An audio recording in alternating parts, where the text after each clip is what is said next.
Autobiography ஆகின்னு ஒரு book, யோகி பரமஹம்ச எழுதிந்த யோகானந்தர். அதில் லாஹிரி மகாசாய் அவருடைய குரு பாபாஜியை சந்திப்பார். ஒரு நாள் ரெண்டு பேரும் ஒரு ரூமில் உட்காந்து பேசிக்கிட்டு இருக்கிற போது ஒரு மஸ்கிட்டோவோ ஈயோ வரும். அப்போ அவர் அதை அடிக்கணும்னு நினைப்பார் லாஹிரி மகாசாய்.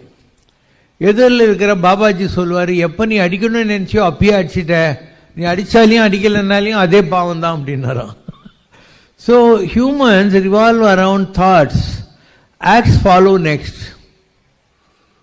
தாட்ஸ் தான் ரொம்ப important in the spiritual path. The moment you think, you added to your next birth or you added to your good or bad karmas. So thoughts are important. Act is nothing. More than the act, even சாதாரண விஷயமே சொல்றேன், more than the act of guilt, the thought of guilt is bad. நான் தப்பு பண்ணிட்டேன்னு எப்போ பார் நீ நினச்சிக்கிட்டே இருக்க இல்லையா, that will bug you. Another thought is very important in the sadhana path. And if you have any thought, அந்த thought நடந்துருந்ததாவே நீங்கள் வச்சுக்கலாம்.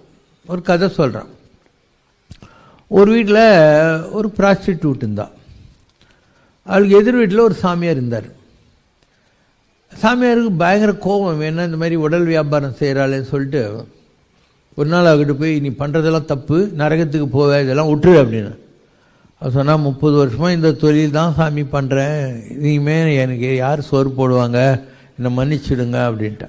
இவருக்கு நம்ம சொன்ன பேச்சு அவள் கேட்கலன்னு கோவம் வந்துச்சு. எதிர் திண்ணில் உட்காந்துக்கிட்டாரு.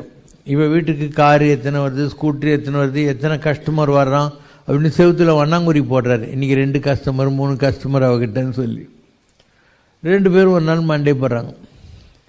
கடவுள் சொன்னாராம், அந்த ப்ராஸ்டிடியூட்டை சொர்க்கத்துக்கு அனுப்பு, இந்த சாமியார் இருக்கானே என்ன நரகத்துக்கு அனுப்புன்னு.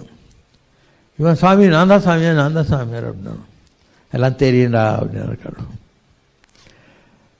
அப்போ கடவுள் சொன்னாராம், நீ முழு நேரம் கடவுளை கும்புறதுக்குள்ள அழகான வாய்ப்பு உனக்கு விதிவசத்தால் அமைஞ்சிச்சு. நீ சாமியை கும்பிட்டுட்டு மோட்சத்துக்கு போகிறதுக்கு வழி தர்றதை விட்டு எதிர் வீட்டில் இருக்கிற ப்ராஸ்டிடியூட்டை நினச்சிக்கிட்டு அவகிட்ட எத்தனை கிளையண்ட் வந்தான் என்னங்கிறத ஆராய்ச்சி பண்ணி உன் டைமெல்லாம் வேஸ்ட் பண்ணிட்ட. God given opportunity to progress spiritually, அதை விட்டுட்டு நீ வேஸ்ட் பண்ணிட்ட. அவக்கையோ கடவுளே இந்த மாதிரி கேவலமான ஒரு வாழ்க்கையை எனக்கு கொடுத்துருக்கியே.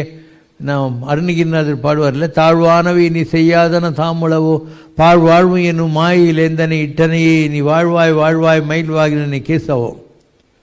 தாய்மனோர் தான் சொல்றார், இறைவன்பால் மெய் அன்பு உடையார் நாரியர்பால் முயங்கி கிடந்திடினும் மெய் வீடு ஏதுவரெனர்.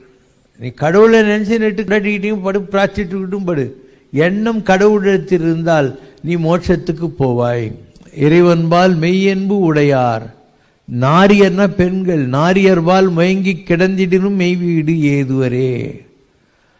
சாமியார் சொல்றாரு, நான் எவ்வளோ பூஜை பண்ணேன், எத்தனை கோயில் குளம் சுற்றினேன், சுத்தபத்தமாக இருந்தேன், அதுக்கெல்லாம் உங்கள்கிட்ட ஒன்றுமே பலன் கிடையாதான்னு. கடவுள் சொன்னாலும், பூமியை பாடுறா, பலன் இல்லைன்னு யார் சொன்னதுன்னு. இந்த சாமியாரை குளிப்பாட்டி பூவெல்லாம் போட்டு பாடை கட்டி தூக்கின்னு ராம் நாம ராய் கோவிந்தா கோவிந்தா பூ போட்டு சுடுகாட்டு கூட்டின்னு போயின்னுக்கிறாங்க. ப்ராஸ்டிடியூட்டை யாரும் கேர் பண்ணல, அது நாயெல்லாம் கட்சின்னு கொதறின்னு உட்காந்து இருக்கு. உடம்பால் நீ சுத்தமாக இருந்த, உன் உடம்புக்கு பாரு, பூ போட்டு மரியாதை பண்ணி சுடுகாட்டு கூட்டு போகிறாங்க. உடம்புல சுத்தம் இல்லை, அதனால நாய் கட்சின்னு இருக்கு. ஆனால் மனசால் அவள் எங்கிட்ட இருந்தா, அதனால் அவளுக்கு மோட்சம். நீ மனசால் அவளை நினச்சிக்கிட்டு உட்காந்துது, என்ன நினைக்கிறது விட்டு, ஸோ நீ நரகம் வந்தாராம். So it's the thought not the act which will ensure your spiritual downfall or upliftment.